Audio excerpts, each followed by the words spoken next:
Ground to flight deck hose is connected and starting refueling.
Ground to flight deck, fuel is all loaded up and you are good to go.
So yeah, hello everybody, welcome into the flight. You'll have to forgive me about my microphone. I'm using a slightly different microphone today.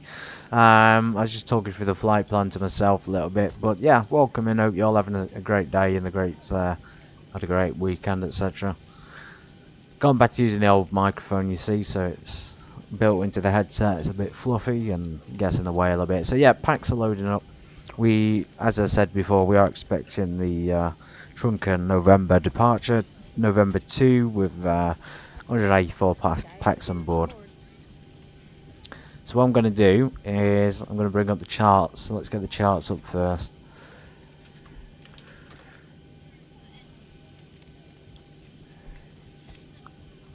big mistake. So we go over here to the AVI tab, and we could do it this way as well. Actually prefer it on this one to the pop out. So we probably need the San Francisco is an absolute huge airport. You can see it there on the map. Thankfully we're not too far from the runway, and we're 01 left just right there next to us on the right, or on our left, which is our right. Yeah, so pretty cool. It's departure, we want, yep, departures. Okay, now there's different names here which I'm not familiar with. I've never really been on a vaccine flight in the States. Well, these are not like typical departure names. Trunken November departure isn't even on there. We got, oh yeah, so we have Trunken to RNAV departure. Again, completely unfamiliar with these kind of charts. Although it's something you'd probably come across if you go do it in your career, wouldn't it? So there's the departure. Yeah, let's correspond that with the FMC's flight plan.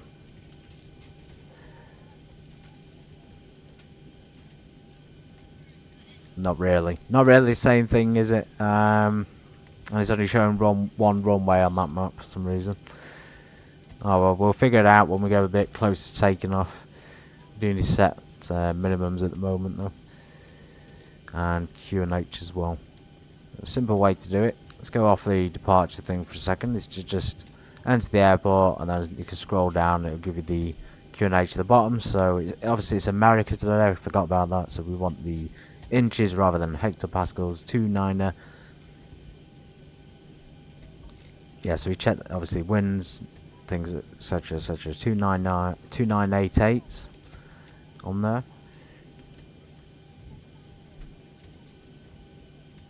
And that'll be automatically synced to both now, except for the middle one.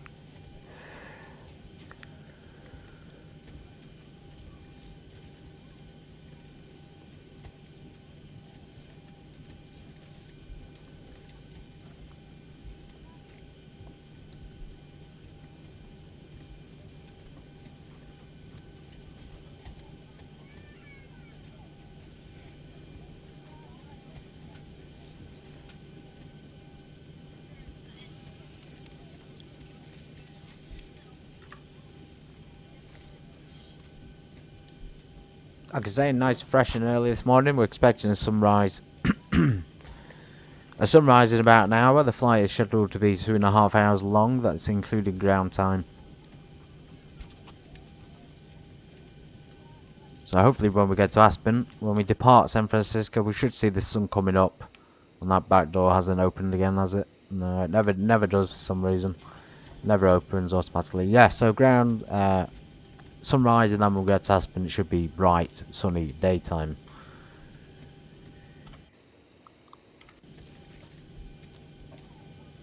Anything else we can do down here? I'm going to set... no, I can't really set anything else. I was going to set the ILS frequency. Maybe we can actually. There's a few aircraft here, but not much. So 01 left, as I say, is there. That corresponds with what we had on our Avitab map.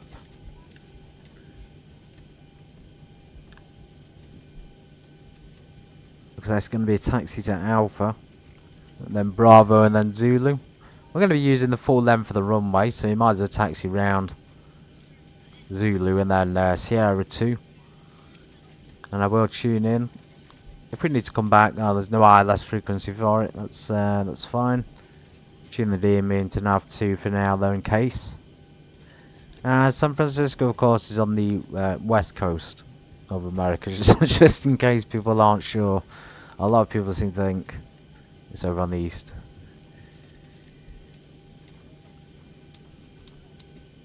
Yeah, stick all the fuel pumps on, might as well.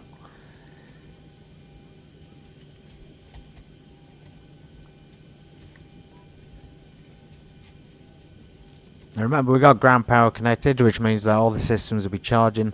It'll be keeping the battery charged. It'll be keeping all of it charged up in case we turn the APU off. Okay, cruising altitude. Let's start cruising altitude. So we set the pressurization 35,000 feet today, which is quite low down. Nice though. We better get a good view of the mountains and things. and we need to set the initial altitude on the departure, so 3,000 feet. That will come up with a cruise altitude. Maybe we're better off setting it when we set the cruise altitude actually, so let's see if that'll help. 350. Okay, well we'll go up to initial altitude of 3,000. We'll just double check the charts one more time.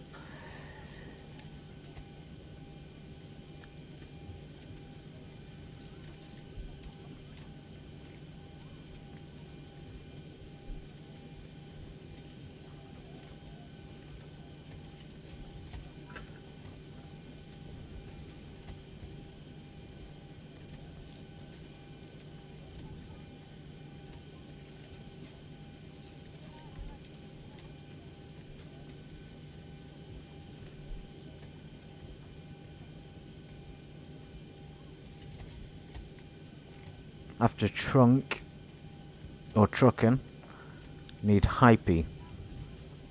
So it's right here, so this is where we'll be going, and then probably right, so different ones there, and then Muggy right there.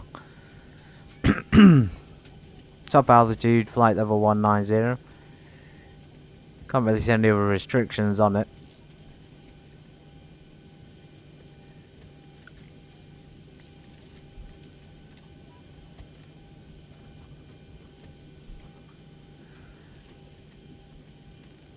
Let's just set 35,000 feet. No ATC, so we don't have to worry too much. Now, of course, it's preset to 65. Probably want that on a 10.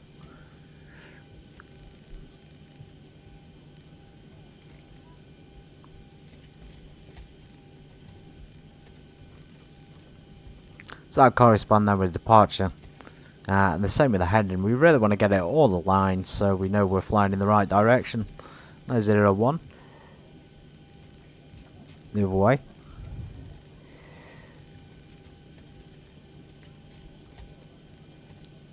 Speed, so today I'm going to just set, I'm not going to set the V1, V2 speeds, I'll probably just set a higher speed, so maybe 220 for example.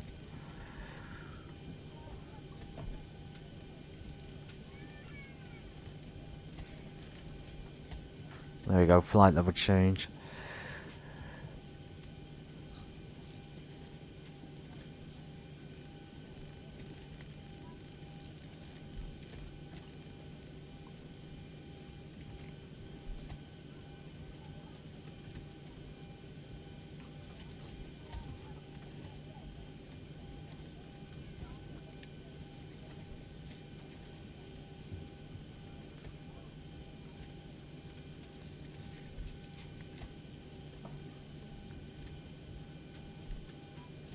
.27 cost index.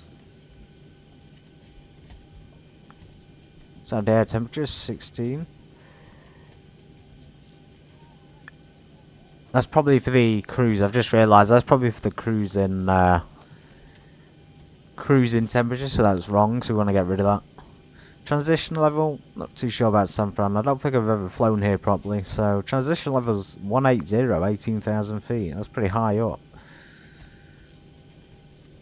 Don't find that often in the airports now. Usually it's preset in the FMC to 18,000, but rarely will you find it in the actual airport. Maybe it's just an American thing.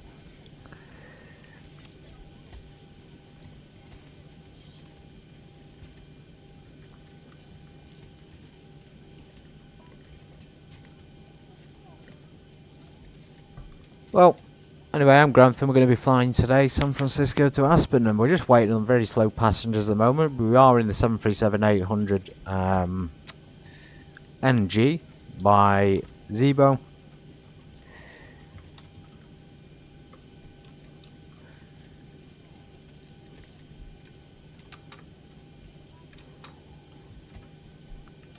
Keyboard stop working.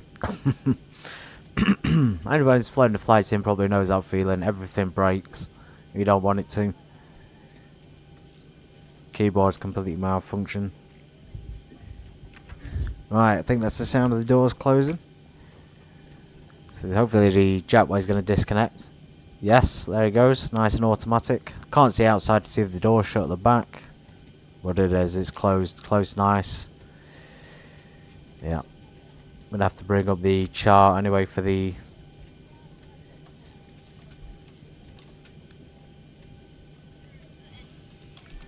Oh, the keyboard works there. Anyway, bringing up the chart again. Thank you to the stewardess.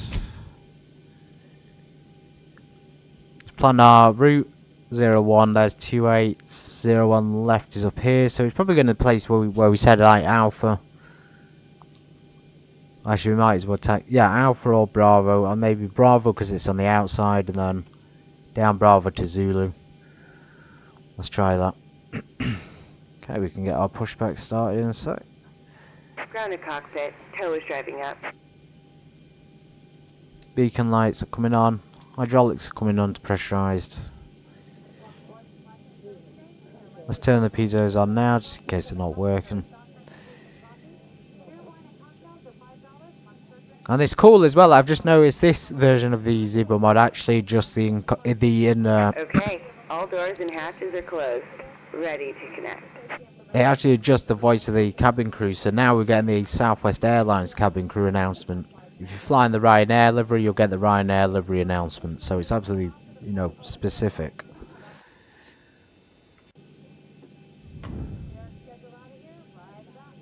It's even got the accent as well, but I love it. Absolutely love it.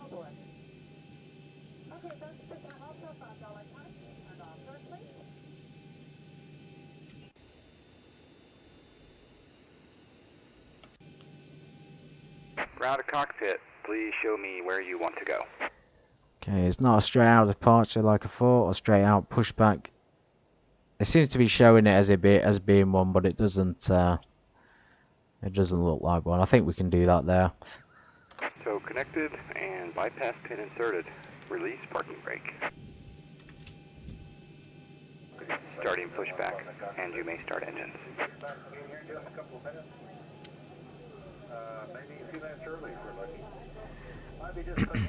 San Francisco traffic, Southwest 780 pushing back into taxiway Alpha.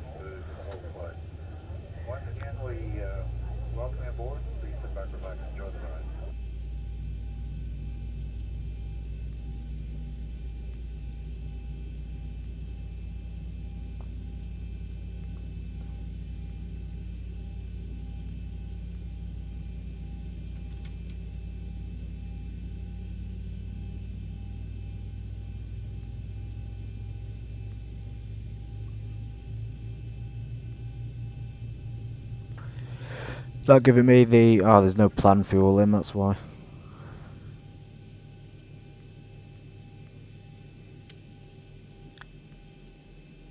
Can't even edit that. We got enough fuel anyway. We can't edit the... Let's reselect it.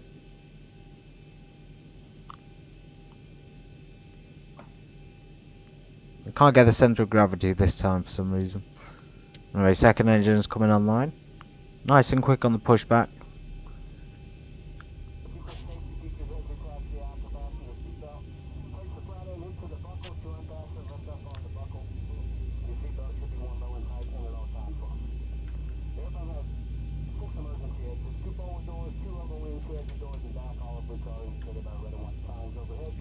We can put the V-speeds in, just not the center of gravity, which is that could be because it's broken on the plane. I'm not really sure, but the V2 is 153 anyway, so we'll be well above that.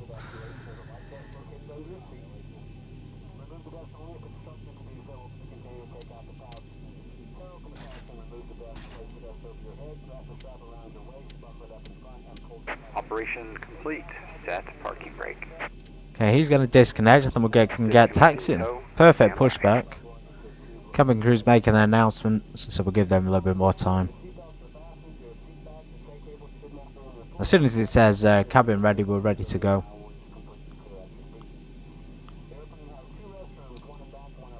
Packs on. Automatic off.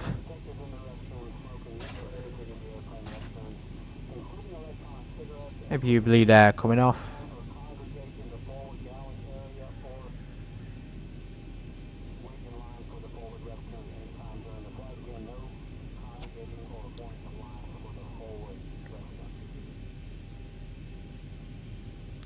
Very odd about the centre of gravity not working though. It's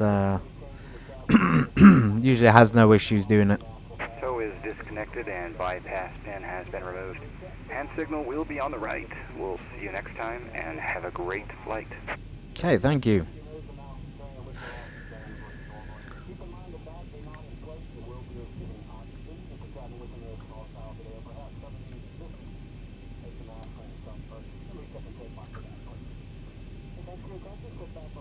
Maybe coming off. Flaps to 5. Let's get going.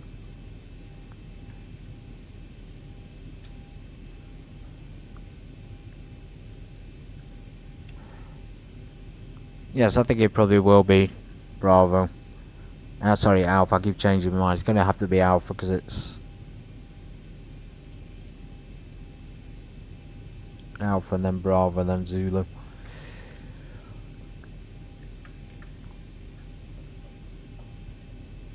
Well, let's get tuned into the right frequency. That would help. Kind of embarrassing we don't get it right. So 122.8. Usually I have that programmed in as a backup, no matter what, so it should always be in there. San Francisco traffic, Southwest 7809, a taxi into runway 01 left via Alpha, Bravo and Zulu.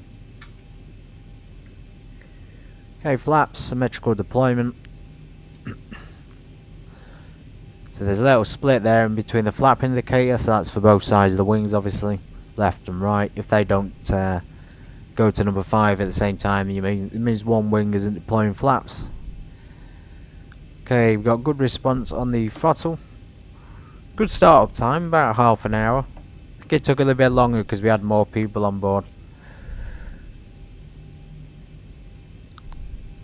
Big, heavy plane though today, and I really hope we can get this rudder issue sorted.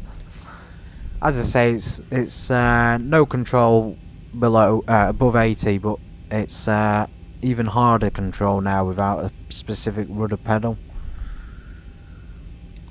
Like there, we just lost control of it for some reason. So this is something that needs sorting, both on the game.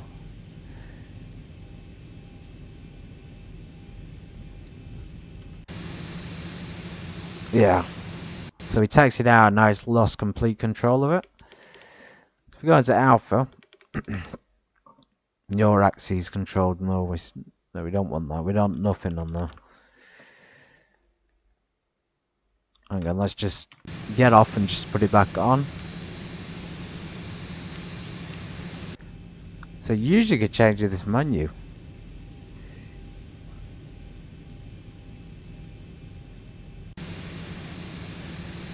There we go. So it's only working with, it wasn't working with yaw then when it should, it's only working with roll now.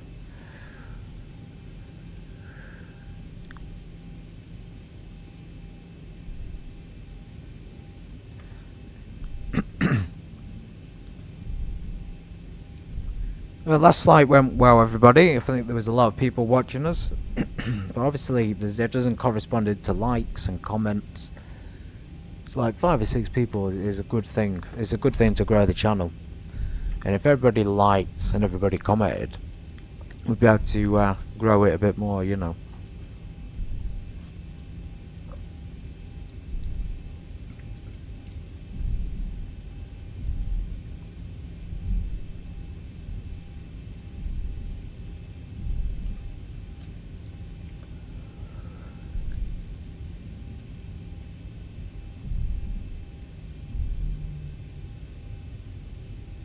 I have to say, I love the American style on airports, this sort of green and yellow. A little bit more colourful in the UK version. They also have massive airports, I don't know, obviously you've noticed. Anyway, cabin's ready. But their airports in general are like 10 times as big. The taxiways are 10 times as big as well. Suspect because they got more aircraft over there, you know, flying from these international airports. The population of California is You know, that's not even including, that's not just San Francisco or Los Angeles. Let's just check where we are. We're getting a bit lost. Supposed to be on Bravo. Yeah, that's not just each city. That's like the whole of California. It's something like 33 million people. So it's absolutely insane the amount of traffic they must have. Okay, this aircraft is suitable for E-tops. Does say it on the tail. Nose wheel steering. 5 degrees of flaps. We're just going to check spoilers.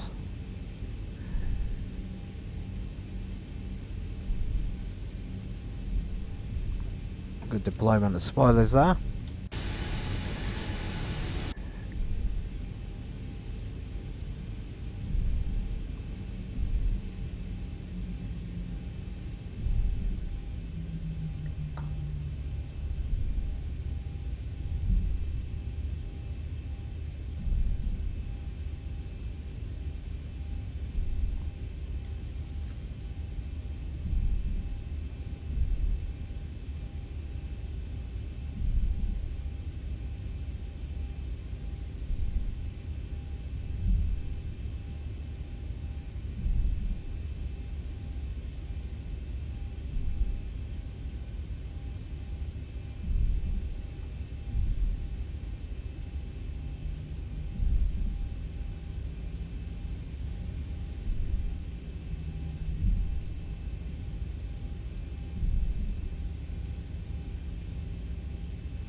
Love night flights and early morning flights like this. The airports just look so beautiful. Full of pollution, of course, but they look great with the lights and things. Everyone loves it, don't they, with when things are lighting up in the dark. It's just one of those things humans are into. Oh.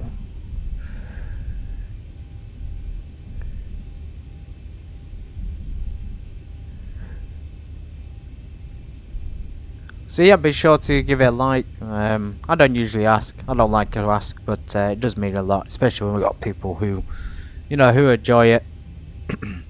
We want more people to enjoy it. We want more people in the stream, more people on the channel. It'd be great to have more faces, more real pilots as well. But it's going to take a long time. I think that's a good thing to get across now. I've already been doing it since like March. And it takes a long time. It takes a while to get to a level where you're recognised and where you have a good following. So we're sort of in that process now, building up followers.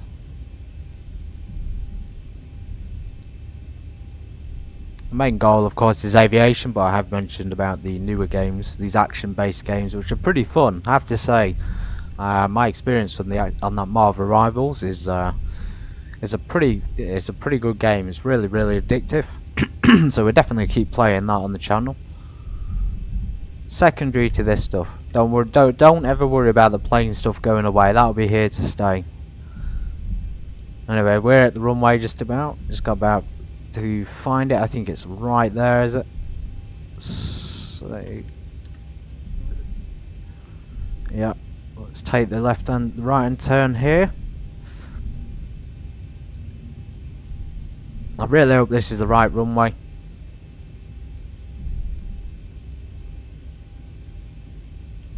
It's not even the right runway, Jesus Christ. Excuse me. Okay, my mistake. Well, we had a fun time. I think we can. I mean, the active runway here is number. It's not even coming up as 10 left. I assume because it was lit up green as the right one. Anyway, we're going to take off from here because it's easier.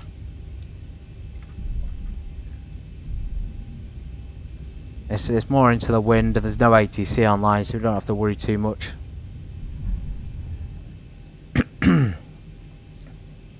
Okay, quick check. So flaps, transponders sets, continuous ignition, landing lights, seatbelt signs, and I think that's about it.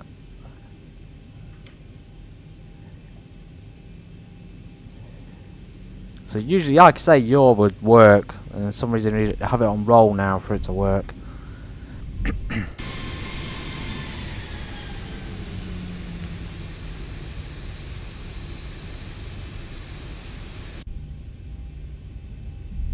San Francisco traffic, Southwest 7809 are taking off runway 10. It should be departing runway 10, but I'm not too bothered. What we're going to do is we're just going to change the runway. It shouldn't make too much of a difference of our departure route.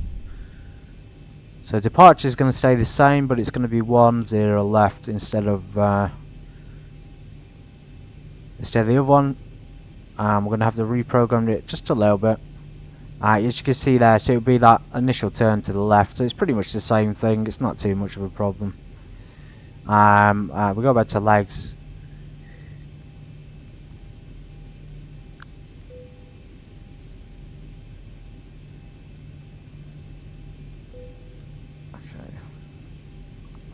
It won't let me connect to them, but that's fine. Just go back to initialization.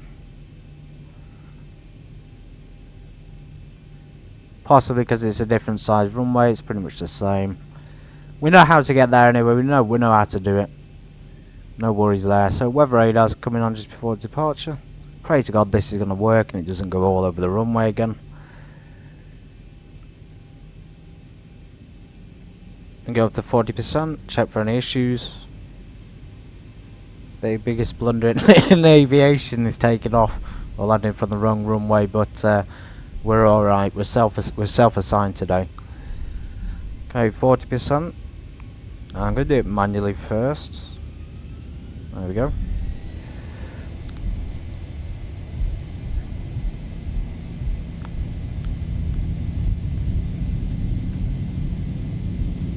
Okay, we're veering off to the left already. 80 knots.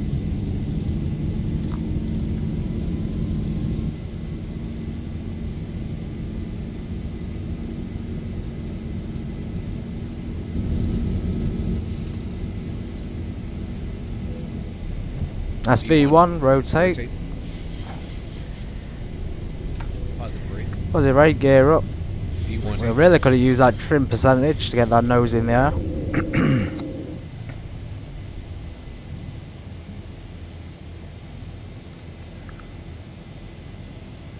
400.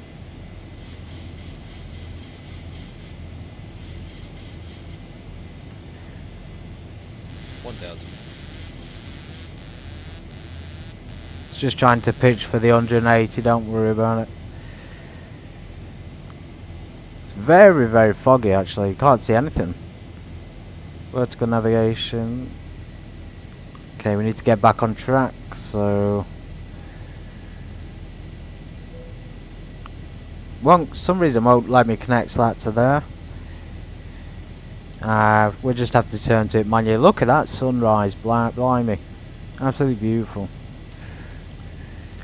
So as suspected on takeoff, the yaw thing didn't work again. I'm really going to have to get that sorted. So what happens on the default 737 is it will actually control the nose wheel and the steering on the ground in the default aircraft from Laminar. But on the Zebra mod, the Honeycomb yoke isn't controlling the steering, so obviously it's veering off to the left and right.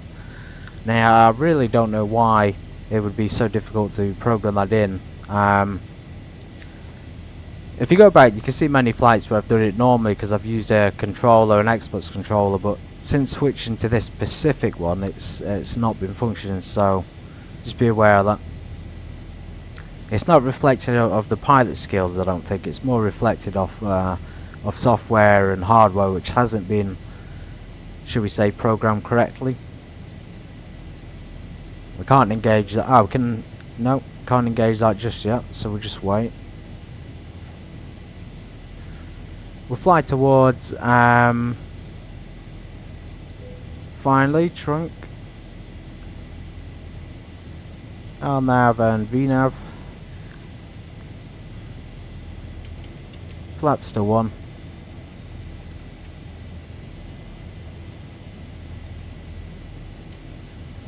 Ignition switch is off. Did we didn't switch the strobes on. It's just, it seems to be one of those flights where I'm performing very poorly, so apologies about that. Still got the anti-ice on.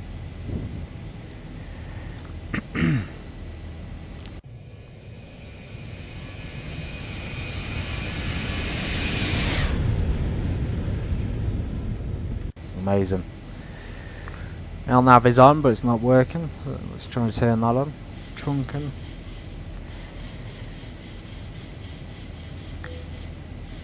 Don't worry about it. I've actually seen people who stream do a lot worse than this. You should see it on VATSIM. Anyway, flaps are coming up. RTOs are off.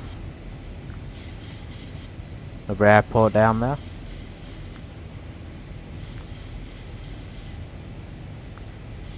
Oakland. Awesome. I wonder where the I had a look on the map. So the city, I think the actual central city, San Francisco, is quite far from the airport. So I can imagine it's a trek and a half to get there.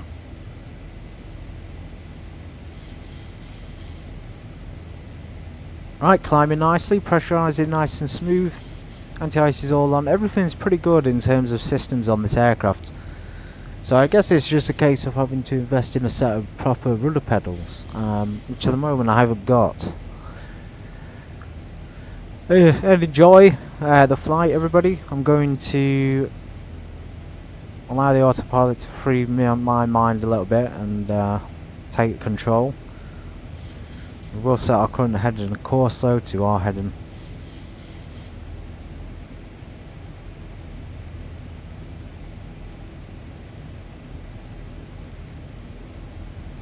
Can't even see it on the map.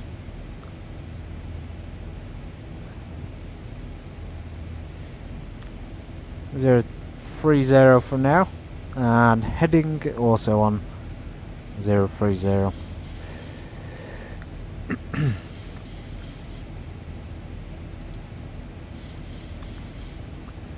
10,000 feet, landing lights coming off, seatbelt signs are coming off. There's that beautiful sunset I was talking about, so we picked a perfect time for it.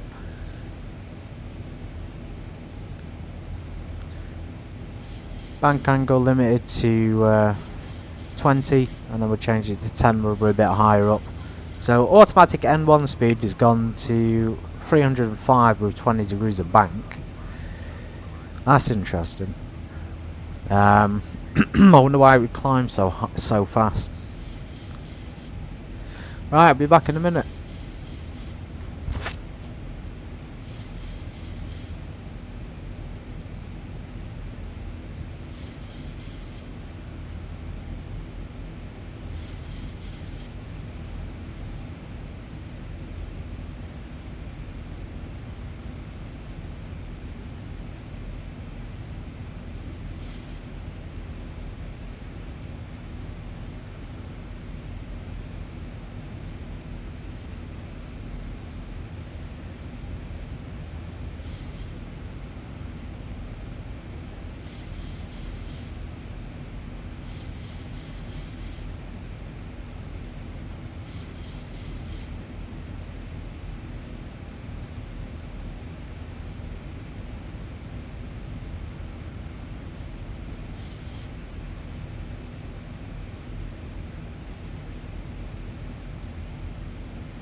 Okay, I'm back.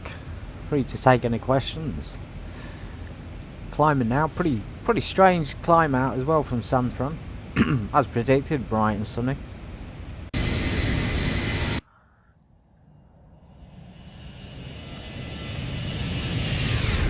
As we go over those famous California mountains.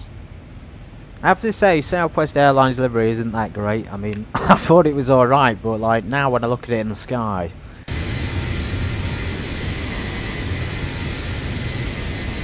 a bit too dark in colour. Maybe we should have gone with American Airlines instead. Okay, standard pressure is set.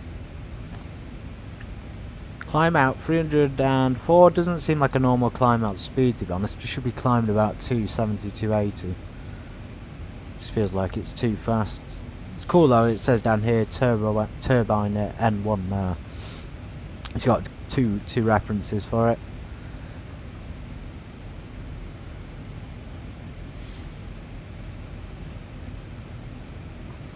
Now, one of the things I did figure out was how to use my Honeycomb throttle with this aircraft's autopilot auto throttle. So the key is to just adjust your throttle either prior to the autopilot's auto throttle system.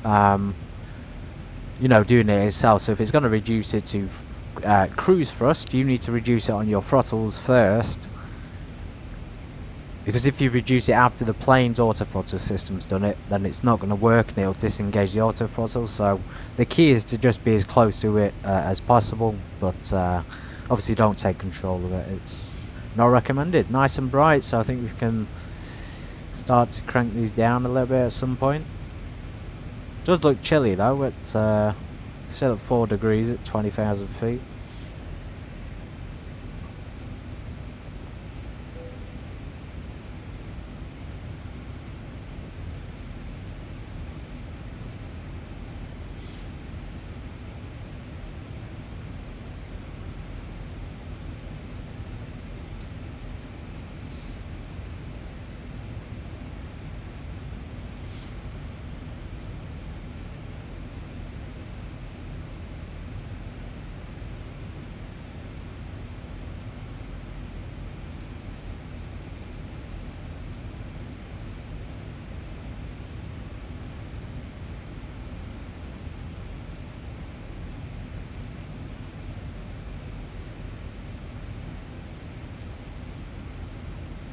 So usually be able to see this plane in front, but he's not popping up, so he might not have his, I mean you would assume he's got a transponder on, but if he's not popping up on the KASE system, then that could indicate he's not got his transponder switched on. I mean I can see him in the distance. He's right there, heading the same direction as us. So distance wise he's not actually that far away. And it seems to be around the same height. Like, I know he's not the same height now, but his cruising altitude is probably around the same height.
Cheers, Travel Boff, for the update. Flight in front is could be the one going from San Jose to Salt Lake City, 4,000 feet higher. That's pretty cool.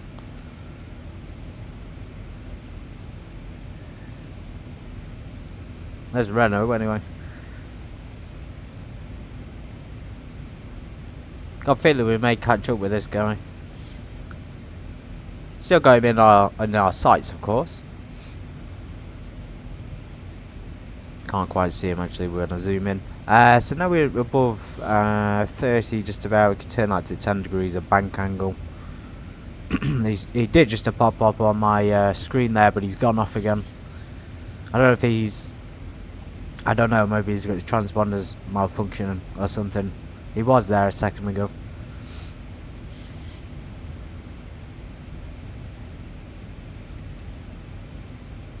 Expensive anyway. Just getting back to the flight gear, like hardware, it is pretty damn expensive for that stuff. And like when it comes to quality, obviously you want quality rather than something that's cheap that might break.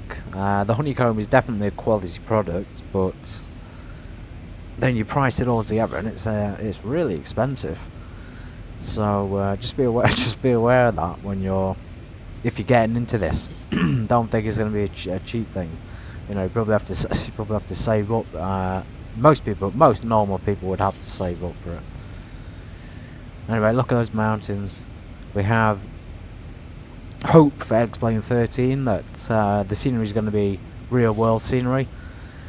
You know, real world textures and photographic scenery, etc.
To go.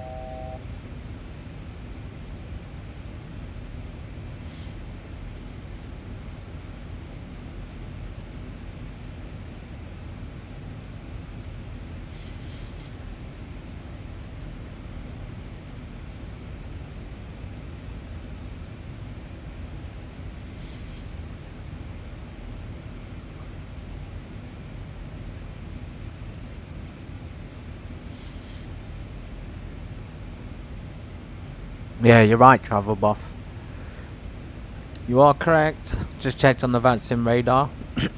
My flight in front is indeed going to Salt Lake City.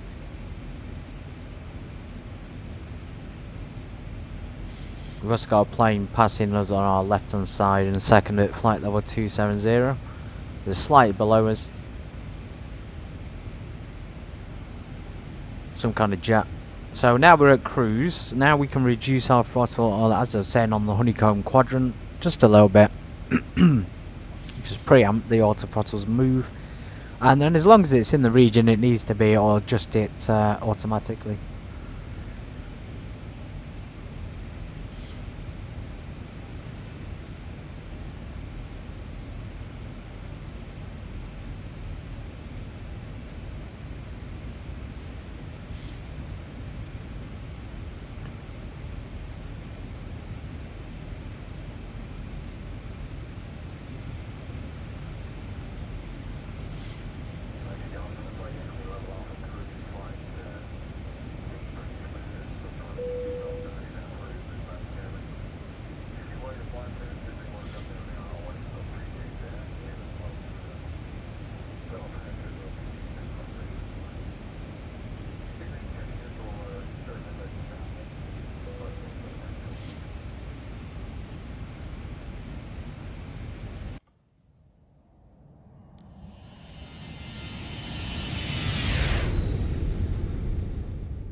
looks incredibly beautiful. Just looking at the mountains here, as I have mentioned before, the like sheer scale of the world and the detail at this height is amazing. Some places and some terrains and some textures don't look great, but when it's like this, it looks pretty damn good. I mean, look at that, that's as real as it's gonna get. That's a good screenshot just for the detail of the mountain. And then when you get up close, it's probably very nice as well. It doesn't look at a distance, but when you're in close, yeah, that's the kind of terrain that looks brilliant. You can see all the details on it. If you were lower down, you'd be able to appreciate it more as well. But yeah, fantastic modelling there by Lemino Research. Just check the arrival, so it's going to be the localizer DME for runway 15. I think it's going to be, by the look of it, the localizer DME, and then we're going to be taking manual control and then, you know, flying the rest of it ourselves. It's quite a high up approach, 13,500 feet, because the airport is about 7,500 feet in the air, so almost 8,000 feet, which is incredibly high up.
Hello everybody, just checking in. We're well over halfway now, and we have about 40 minutes. ETA 38 minutes till we get there. Currently passing over Salt Lake City, just over to our lower left. Say goodbye to our friend there who's going to be landing. John Mark something. So well done to him. He's fairly new to VATSIM, but yeah, good luck to him for his future flights. My flight time myself is now 180 hours. Trying to work on that at least 500 hour goal, but that's a long term thing. It's not going to be quick. So yeah, we'll be descending soon. Probably pretty imminently, I'd think. Although, according to this, the descent doesn't happen until we're down here. Down EKR. And then again, the approach, just double checking it because I'm a bit unsure of this airport. Never flown here before. But yeah, it's going to be a high approach, and just mesmerised at the moment by the scenery, and that's obviously Salt Lake City. Hence its name is the Salt Lake City. Massive place. America's so vast. Obviously, you've got these sprawling mountains and the lakes, the valleys, and then you've got all these metropolises like New York. We'll have to fly to New York. Maybe we could do New York to London, London to New York, or even Paris to New York. Not flown at Charles de Gaulle for a while.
pray to God we actually get some functional yaw on landing.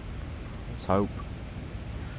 In terms of games I want to play for the channel, I kind of want to play Spider-Man 2 as well on PC. Now I've got the game in PC, it's capable of playing such a game, so I mean, the viewer base that I have on my channel is probably not going to be too interested, but it's something I want to play and would like to talk alongside it. Obviously the Suicide Squad gameplay I'm doing at the moment doesn't have any narration, so it's so that kind of market or audience, and also for myself, you know, it's just for people who want to watch a game being played who don't mind that there's no narration. So Spider-Man's on the menu potentially. It's on Steam currently 60 quid, so I mean that's the deluxe edition, and the standard edition's 50 quid. It looks like a really good game, but it was released, and it was only released in January 2025, so earlier this year, so it's a brand new game. I guess the question is the audience on my channel big enough for it to even bother, especially because we've got the Marvel Rivals coming on. If you are dropping by the way, to watch the flight, then let me know what you think.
Whoa, what is that monstrosity of a mountain? Look at that, it's like something out of Mordor.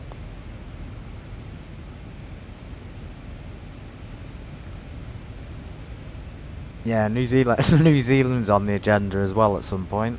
The filming location for the Lord of the Rings. Okay, there it is, somewhere down here. KASE, just over the mountains. We're not that far from Salt Lake City still, so.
$3023 for the local QNH.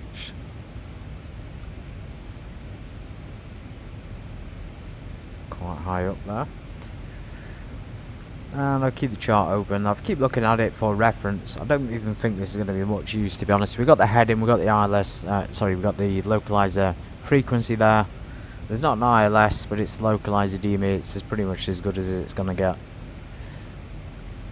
Just looking for another reference. Keep looking back, expecting to see something else, because there's one here for a different angle. There's one here as well, so obviously we're going to be flying a hand flown, I think, at that point. The approach speed as well was quite high.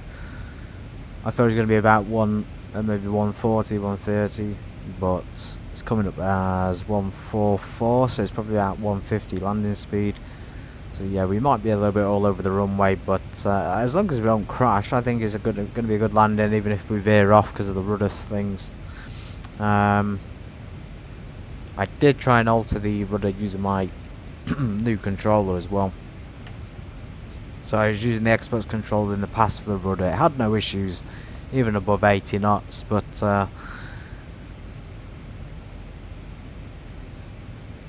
yeah, best not pause it. When I try it now, and it's anyone who's tech savvy may be able to offer a solution. Changing it in here doesn't do anything.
We're at 20 to 8 in the morning now as we approach Colorado's Aspen.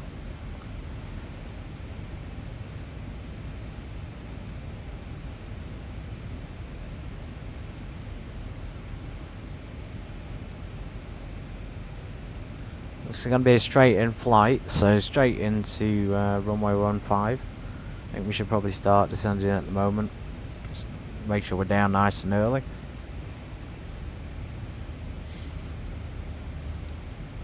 So you can see there, move the throttles a bit too late, so it's disconnected them. So always be sure to reduce them at the same time, but at least the same rate.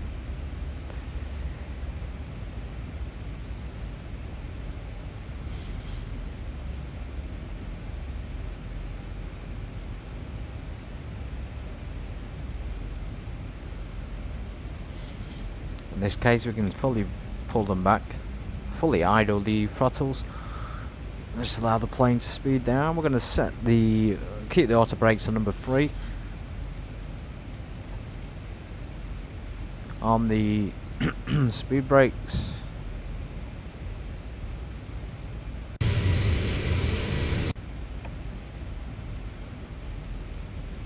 A bit of an issue there with the arming.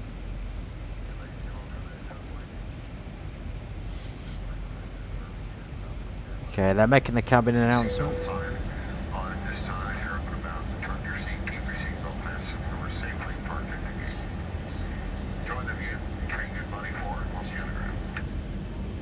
Fantastic announcement there, and specific to both Southwest Airlines American accent, so really on point. Beautiful scenery, as expected. Good recommendation coming down here. It's going to be a challenge getting into the runway though, of course.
20 degrees back on the bank angle. We'll turn it back to 25 when we're a bit closer.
There's transition altitude, 18,000 feet.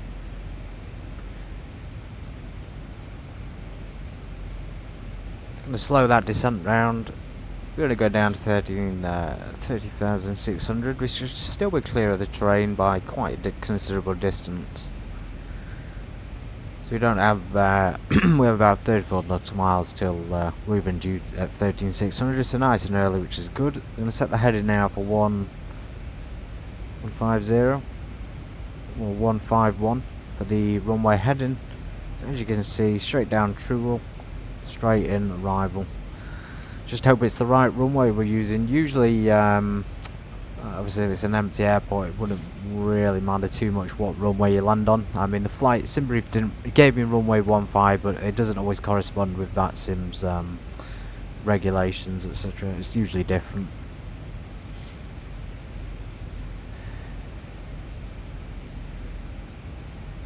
Eagle County.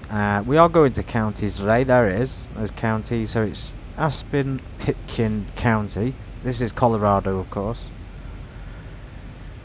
In fact, now we can officially tune that yet again. We have already tuned it, and we can even put the red table DME in if we want. So tune nav 2 for a directional indication, and it'll come up. You can see this thing down here has just changed directions, so it's following the VOR now for that number 2. We can change to ADF.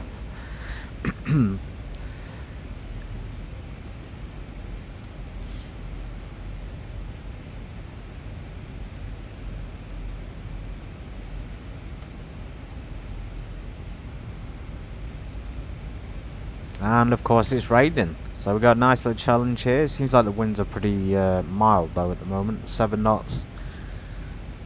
Seems to be a tailwind as well.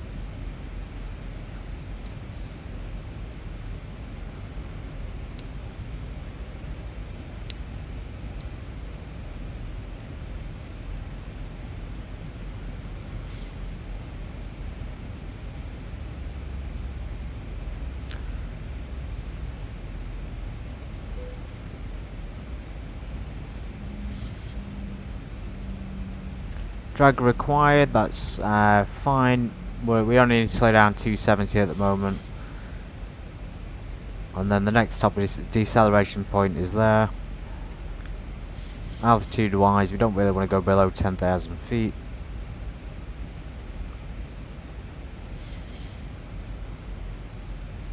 Yeah, it's going to be difficult because it's partly a visual landing.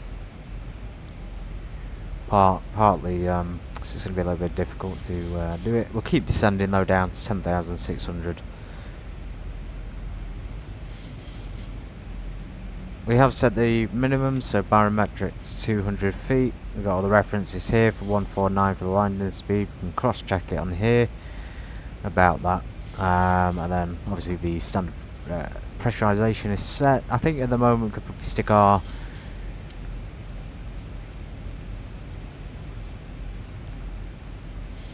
seatbelt signs on. Not quite under 10,000 feet. And I'm going to stick landing lights on early, since it's a higher up runway, so we are technically below 10,000.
Aspen Pitkin traffic, Southwest 7809 is 13,600, expecting the localizer approach runway 15.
There's the decel point.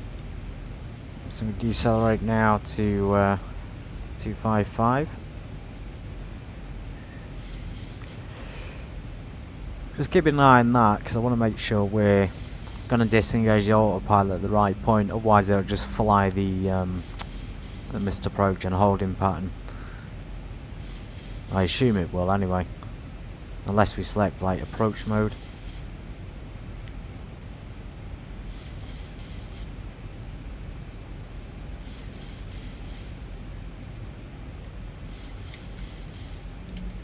One notch of flaps.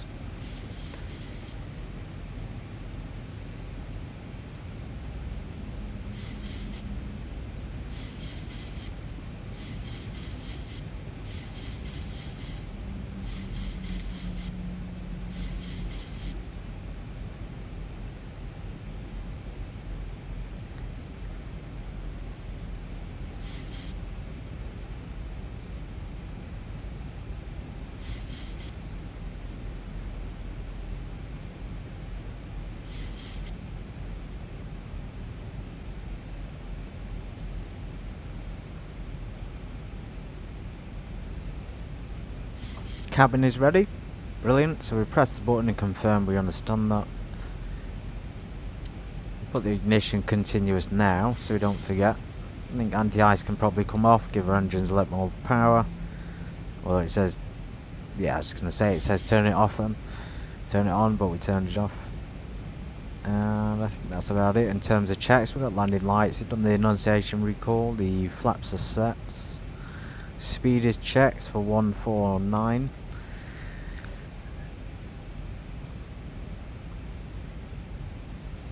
$2,500.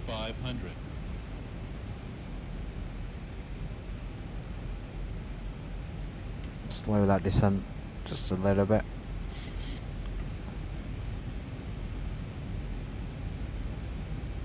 I don't know where this... Oh, there it is. We can see the runway. Brilliant. I was just going to say I don't know where it is. So we'll select the approach mode now. And then we've got it engaged for the localizer at least. Because we are above glide slope at the moment. I'm going to bring the flaps down to 5. So as you can see, it's locked onto the localizer. I don't know if that's going to work or not. It seems to be locking on. Single channel though. We did have it tuned into the second one as well. Let's see if this landed itself. Yeah, everyone, this is why you got the terrain inhibit, so we'll inhibit that. Just so it doesn't call out, because we know there's terrain, we know we're above it. We are slightly above glide slope as well, but that's fine.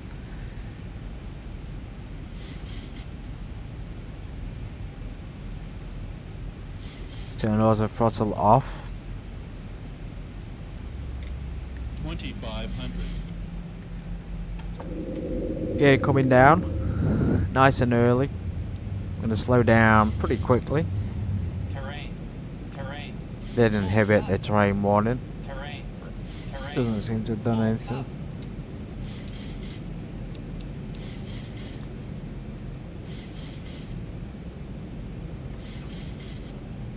Yeah, well too high up. Unfortunate. I have to do the old Grantham technique of diving towards the runway. 2,500. Flaps to 15.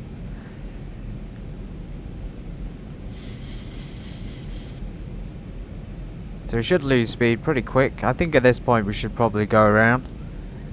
I didn't realise this was going to be so steep or high up in the mountains. Incredible. So it'd be well too fast. Maybe we should go around. This is a bit silly, isn't it? Trying to force it. 1,000. Think rate. Think rate. Think rate. Think rate. Pull up. Pull up. Don't worry about that, everybody. We just came in way too high. Think rate. 400. Didn't have time for the call out. 300. Pull up. 200. Thin runway as well. 100. Think rate. 50. 40. 30. 20. 10.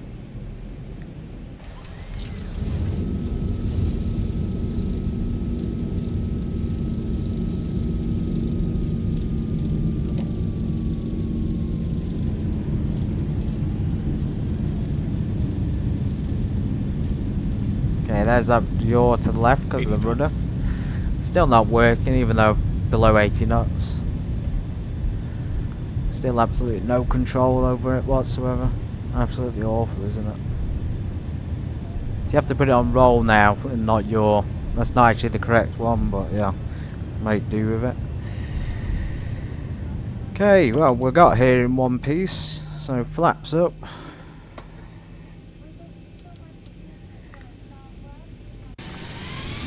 Typical Southwest Airlines flight, I think, into Aspen.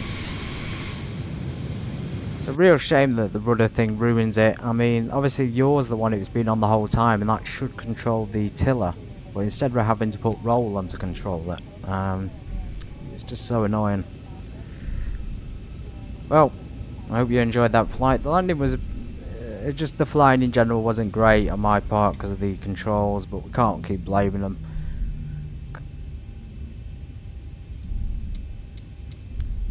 Okay, we taxi to the nearest terminal, I think.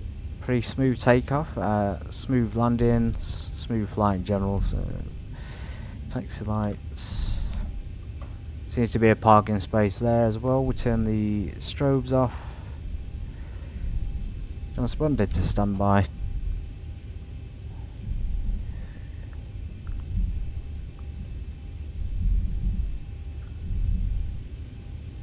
Pitot heats, rarely turn the APU on at this point.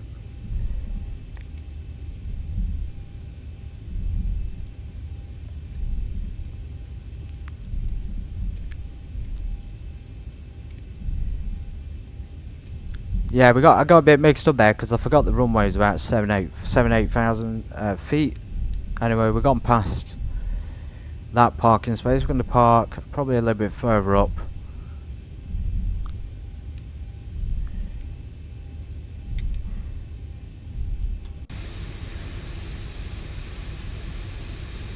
Yeah, that's a little bit more small, that parking space, like regional parkers. It seems to be GA.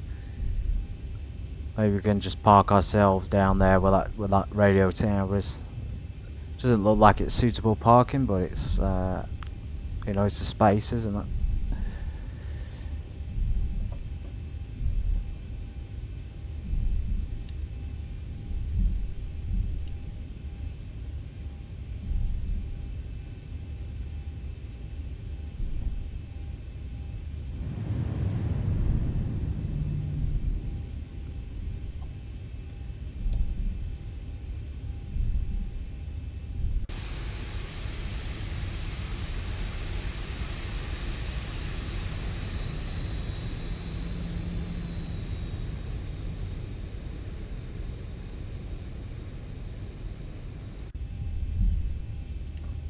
Starting to think this aircraft might be a bit too big for the airport. I mean, it's basically scraping the edge of those buildings. You'd have to taxi down here to take off anyway. We've gone down to GA parking, which is fine. There's a space there at the end we can park in. And the brakes are a little bit ineffective today as well, so maybe I have to get that tuned up.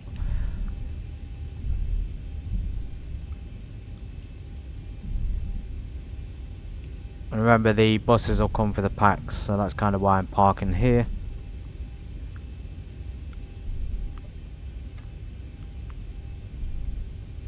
Fuel truck there as well for GA. Watch out, fuel truck. Jeez. Right, we'll park here. I've seen planes park in GA parking before. It's not the worst thing that could happen. Anyway, fuel's coming cut off. Leave one on for the APU. That's gone off because we didn't switch to the APU generators. We will put it in sort of standby mode today rather than a full shutdown.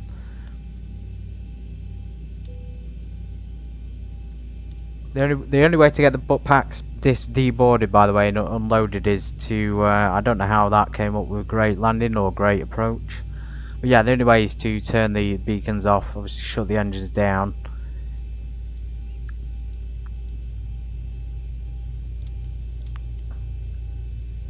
We can call it on there, we can call it on here. Somehow. Usually you can start service crews on ground. Oh, there it is, ground services.